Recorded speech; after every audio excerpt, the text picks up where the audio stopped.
Join Kanjipuram SCSVMV NAC A-Grade University. 100% scholarship, excellent placements, global excellence with Indian values. Admissions are open now. பந்தியிலே இடமில்லை என்று நின்று கொண்டிருப்பவர்களுக்கு அவனுக்கு பாயசம் போடுங்கப்பா அப்படின்னு சொல்லுவதை போல இன்றைய ஹீல்ஸ் அரசு விவசாயிகளுக்கு 134 கோடி ரூபாய் குறுவை சாகுபடிக்காக நாங்கள் தொகுப்பு தருகிறோம் என்று அறிவித்திருக்கிறார்கள்.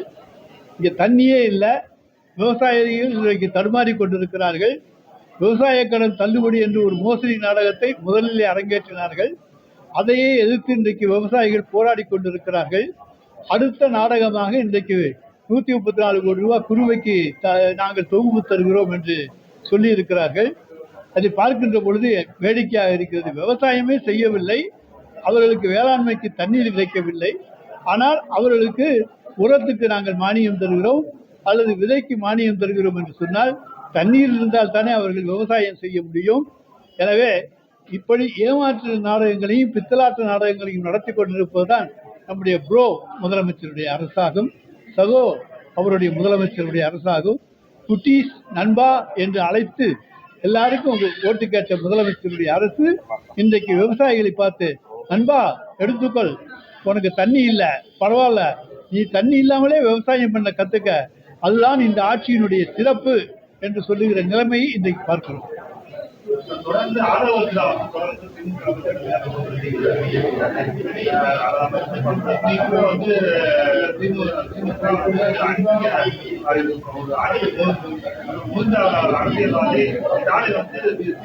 வளர்ச்சியை வந்து கணிக்க தவறிட்டாரு.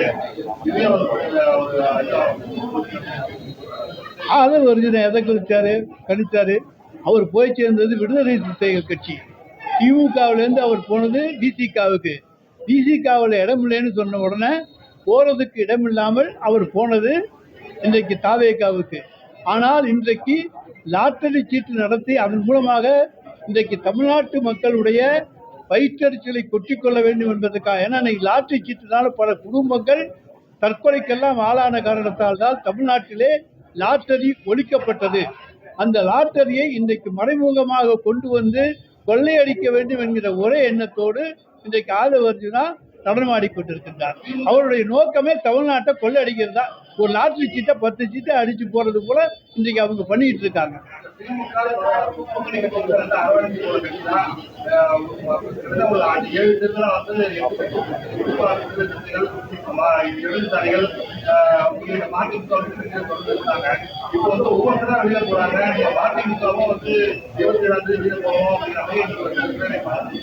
ஒரு பாட்டு சொல்லுவாங்க, யாரை நம்பி நான் பிறந்தேன் போங்கடா போங்க, என் காலம் வெல்லும் வென்ற பின்னே வாங்கடா வாங்க என்று ஒரு பாட்டு இருக்கு. அதுபோலதான் திராவிட முன்னேற்ற கழகம் யாரையும் நம்பி இல்லை, தனித்து நின்று வெற்றி பெறக்கூடிய திராணி தெம்பு திராவிட முன்னேற்ற கழகத்துக்கு இருக்கிறது. எனவே திராவிட முன்னேற்ற கழகத்துடைய தொண்டர்கள் நிச்சயமாக நம்ம தனிச்சு போட்டிடுவோங்கிறதுல அவங்க உறுதியாகவும் இருக்காங்க. தமிழ்நாட்டு மக்கள் இந்த 6 மாத காலத்துக்குள்ளேயே நிச்சயமாக ஆட்சி மாற்ற வேண்டும் என்கின்ற ஒரே நோக்கத்தோடு நாங்கள் 5 ஆண்டு காலம் செய்திருக்கிற சாதனைகளை அவர்கள் எண்ணி பார்க்க தவறிவிட்டார்கள். இப்பொழுது ஒவ்வொருத்தரும் வீட்டில் உட்கார்ந்து அதை தான் நினைச்சுக்கிட்டு இருக்காங்க. நினைத்து பார்த்து ஓட்டு போடுவார்கள். தமிழக வெற்றி கழகம் நமக்கு எதிரி கிடையாது, திமுக தான் நம்மளுடைய உண்மையான எதிரின்னு எடப்பாடி பழனிசாமி எதை வேணாலும் பேசிட்டு போறாங்க. அவர்கிட்ட என்னங்க இருக்கு? ஒன்றும் கிடையாது. அவர் பேசுறத பத்திரிகையில போடுறீங்க, செய்தி வரணுங்கிறதுக்காக போடுறாரு. அதை பற்றி நாங்கள் பொருட்படுத்தவில்லை.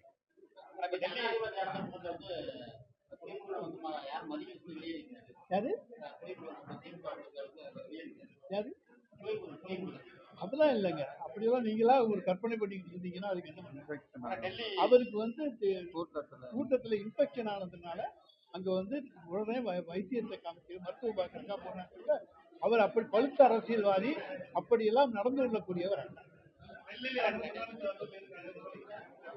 அதாவது திராவிட முன்னேற்ற கழகத்தினுடைய திட்டங்களை எல்லாம் திராவிட மாடல் அரசு என்ன திட்டங்கள் கொண்டு வந்ததோ அதை ரிப்பீட் செய்திருக்கிறாரே தவிர புதிதாக ஒன்று சொல்லவில்லை. இப்ப நம்ம நிதி கேட்கும் போது பாஜக அரசு நமக்கு கொடுக்குறோம்னு சொல்லிட்டு இருந்தோம். இப்போ நிதி நாங்க கேட்கிற நிதியை கொடுக்குறாங்க அப்படின்னு சொல்லி செங்கோட்டையன் சொல்லியிருக்காரு. இயற்கை பேரிடர் நிதிக்கு 1000 கோடி ரூபாய் ஒதுக்கீடு கொடுத்துருக்காங்க அப்படிலாம் சொல்றாரு. அதாவது நிதி வரட்டும், வந்ததுக்கு அப்புறம் பார்ப்போம். இயற்கை பேரிடர் நிதிக்கு என்பது ஆண்டுதோறும் ஒரு தொகை கொடுப்பது வழக்கம். அதைத்தான் கொடுத்திருக்காங்களே தவிர வேறு புதிதாக அந்த இயற்கை பேரிடருக்காக என்று தனியாக கொடுக்கவில்லை.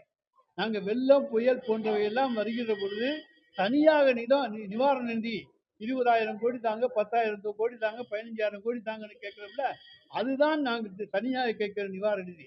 இயற்கை பேரிடர் நிவாரண நிதி என்பது உள்துறை அமைச்சகத்தில் இருக்கக்கூடிய ஒரு நிதி. ஆண்டுதோறும் ஒவ்வொரு மாநிலத்துக்கும் அது பகிர்ந்தளிக்கப்படுவது வழக்கம். அந்த வகையில கிடைத்த நிதியைத்தான் அது செங்கோட்டையனுக்கு அதுதான் தெரியும். அதைத்தான் சொல்லியிருக்காரு. வேற ஒன்றும் அவருக்கு ஒன்றும் புதுசா தெரிஞ்சுக்கிறதுக்கெல்லாம் அவருக்கு அது தெரியாது. எனவே செங்கோட்டையன்கிட்ட 1000 கோடி வந்துச்சுன்னு சொன்ன உடனே தான் துறைக்கு அமைச்சராக வந்த உடனே பணம் வந்து விட்டது என்கின்ற பெருமையில வந்து சொல்லியிருக்காரு. ஆனா அதிகாரிகளிடம் விசாரித்து பார்த்தா அந்த உண்மை தெரியும். ஒன்றிய பாஜக அரசோட இணக்கமாக செயல்படுவோம் அப்படின்னு சொல்லி யார் இணக்கமா செயல்பட்டான்னா எப்படி செயல்பட்டாங்க? தமிழ்நாட்டுக்கு கிடைக்க வேண்டிய கிடைச்சா இல்லை. இப்போ என்ன கேட்டிருக்காரு? நாங்க கேட்ட அந்த கல்வி நிதியை தானே இப்போ கேட்டிருக்காரு. நாங்க அன்னைக்கு மும்மொழி திட்டம் வேண்டாம், 2 மொழிதான் எங்களுக்கு வேண்டும் என்று சொல்லி அன்றைக்கு போராடினோம். அதனால் அந்த பணம் நிறுத்தப்பட்டது. நிறுத்தப்பட்ட அந்த 3000 கோடி ரூபாயைத்தான் இன்றைக்கு இருக்கக்கூடிய ப்ரோ நம்முடைய முதலமைச்சர் சிஎம் ப்ரோ கேட்டிருக்கிறார்.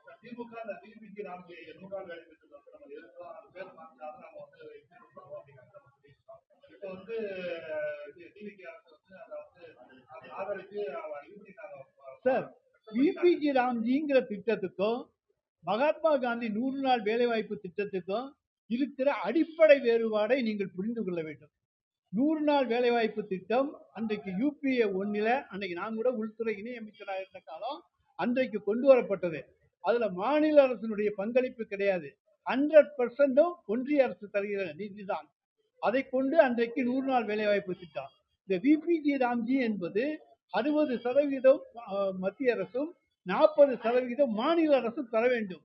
மாநில அரசு அதே போல என்ன திட்டம் எடுக்க வேண்டும், என்ன வேலை வேண்டும், எடுக்கப்பட வேண்டும் என்பதை எல்லாம் ஒன்றிய அரசு தீர்மானிக்கும். ஒன்றிய அரசு தீர்மானித்த பிறகு அதை இவர் அமுல்படுத்த வேண்டும். அப்படி அல்ல. அந்தந்த கிராம பஞ்சாயத்துக்களே தாங்கள் என்ன வேலை வேண்டுமோ அதை எடுத்துக்கொள்ளுகிற உரிமை மகாத்மா காந்தி 100 நாள் வேலைவாய்ப்பு திட்டத்தில் இருந்தது. இன்றைக்கு அந்த உரிமைகள்லாம் பறிபோய் விட்டது. இந்த குறிப்பிட்ட வேலை மட்டும்தான் செய்யணும்னா அது குறிப்பிட்ட வேலை தான். குறிப்பிட்ட பஞ்சாயத்துல குறிப்பிட்ட பஞ்சாயத்து தான். அப்ப நாங்க கொடுத்தது எல்லா பஞ்சாயத்துக்கும் கொடுத்தோம். இப்ப கொடுப்பது எதுக்கு குறிப்பிட்ட அளவு தான் கொடுக்க போறாங்க.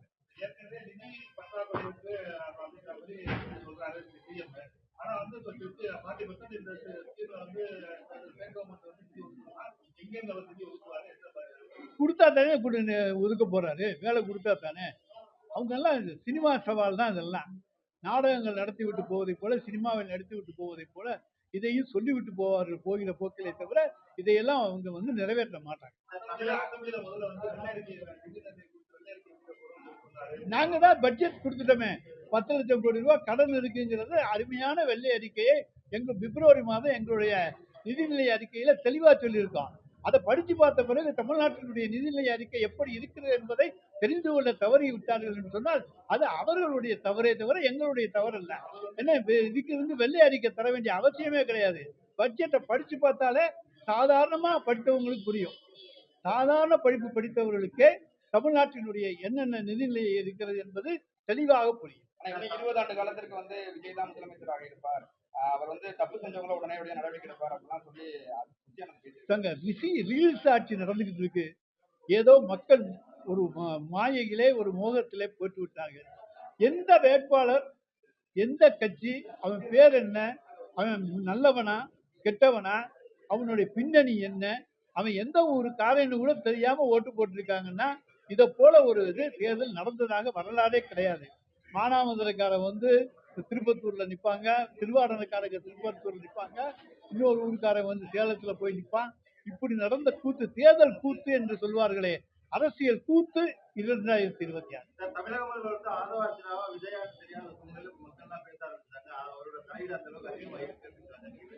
அதாவது ஆதவர்ஜுனா மட்டும் இல்ல, ஜான் ஆரோக்கியசாமி போல இன்னும் 4-5 பேர் கூடவே போறாங்க.